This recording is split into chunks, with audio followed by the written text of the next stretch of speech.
Good morning, I'm Brandon Oswald and we're here working with leather again. Today we are going to make leather boxes. Our little leather cases have all sorts of different uses. I have here a couple of eyeglass cases. Now these are made with a couple different techniques, but they're all made with veg tan. And veg tan is really cool to use because you wet it and you form it. When it dries, it holds that shape. Excellent for making boxes. So with these boxes, it's fairly simple, a top, sides, and a bottom. And it's all about the measurements though. You want them to fit together good. These boxes we have here, this one, it is just stitched on the corners to create the box. So it just came from a flat material.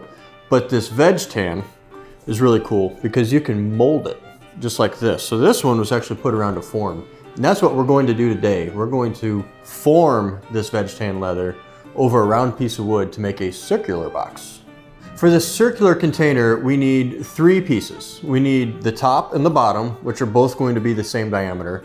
And then we just need a strip, a long rectangle piece that will go around the sides to make the actual body of the container. What I have here are a couple of different rounds of wood. These are just made out of oak. And it doesn't matter what size, these don't have to fit together. These are just for a bigger one or smaller one. So I think today we're going to make one of the smaller circles. So we'll take this. Now we want the thickness to be twice that. And I have here a set of dividers. Very, very historically correct. Very easy to do all this work with just a simple tool. So to use this, we're gonna take our wooden plug. We're gonna go about twice the thickness of it. I think that should give enough. We'll lock these in. And we'll go here and we'll just make a little indentation. Okay. Right from the edge of that. Now we'll take our dividers, loosen them up, and then take this over to the center of our wooden wheel. Lock that in. Now that will be the circumference.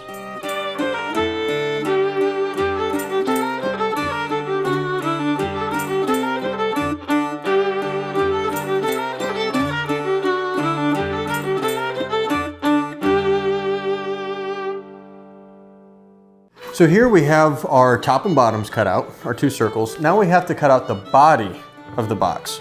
To do that, we're going to make just a long rectangle that's going to be the height of the box. So if we want our box to be 3 inches high, we're going to make this strip 3 inches wide. So we'll get to that.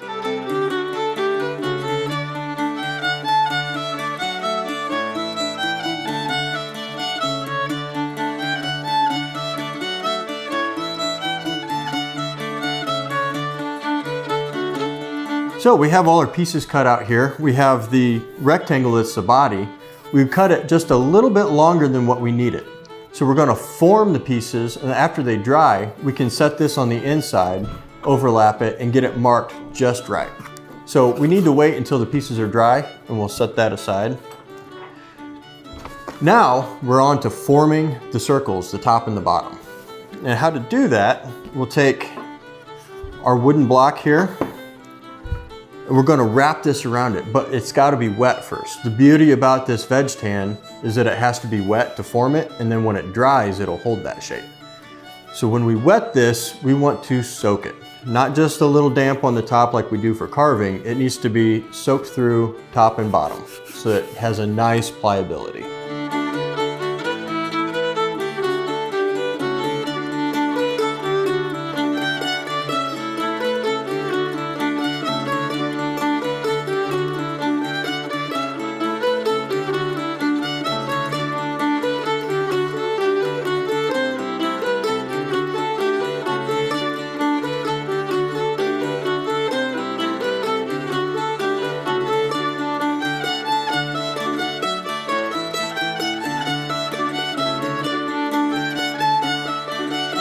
We have our circle of leather that has been saturated and then stretched over our wooden form. And you can see how it really took the shape. It really softens up when you soak it with the water. The veg tan is wonderful about that. The way the natural tannins work allow it to be supple again, but then when it dries, it hardens up.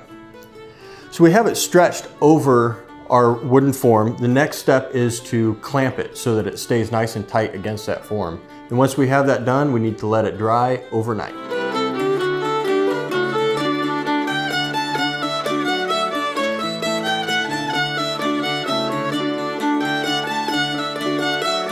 Once you get this formed and tied up and it's clamped, it's ready to dry. And you want to let that dry overnight. So we'll set that aside, and I have one that I have already done, and it's already dry. And you can see it leaves a nice shape, you know? It hardens up and it'll hold that shape. Now when we cut these, you saw I made it extra wide, so we have this extra material. And the reason is sometimes the stretching process will leave it a little shallow on one side and a little deep on the other. That's okay. We can trim that off and it'll be a consistent lip around the edge of it.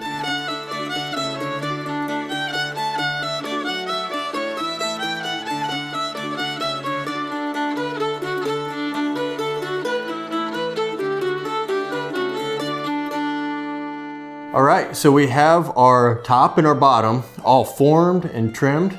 The next step is the body. Now remember, we cut this a little bit longer, and to get the right measurement, we're just going to set it inside and overlap it. We're going to put just a little mark on the end of it. We want these to butt up against each other, not overlap, because we want it to be a nice seamless bit around the bottom. We don't want it to overlap and be kind of chunky in the middle. We want it to be nice and smooth. So we have our mark, let's cut it.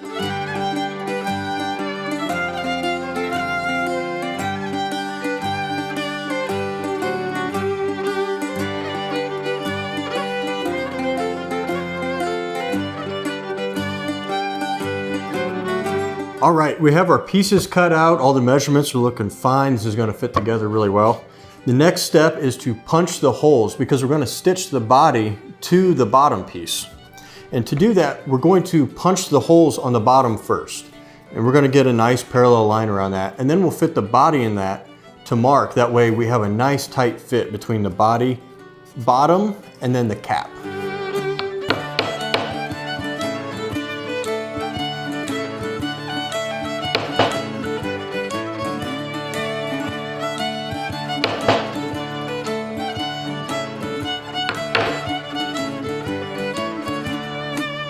So we have the bottom cap fitted over the body, and we're going to go through and poke each and every hole and mark the holes on the body. They're going to be different diameters, therefore the holes on the body are going to be closer together, and marking each one with the awl will take care of this problem.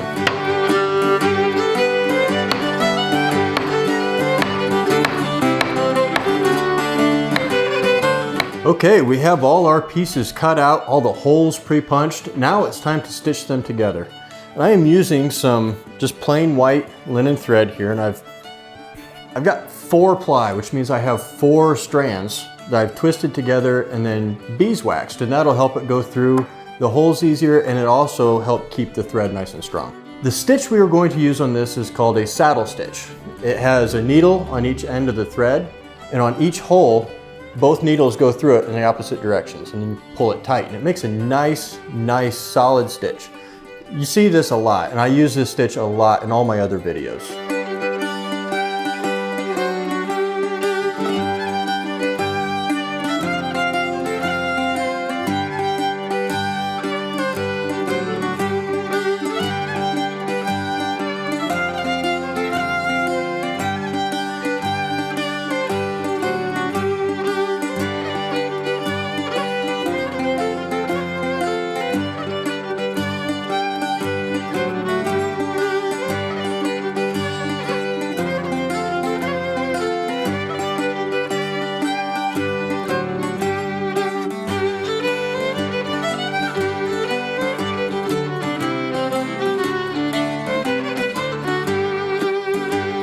Here we have our finished box. Lid fits nice. Awesome, easy project to do. You know, just making sure that you get your holes lined up there on the bottom. But the only thing left to do is to add a strap. If you wanted to add hinges or a buckle or any sort of designs to it, we can do a little carving on the top. Then when we're done with that, we'll put a coat of finish on it and it'll be done.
Well, here we have our leather box all finished. It's a really cool piece. Loved working on it.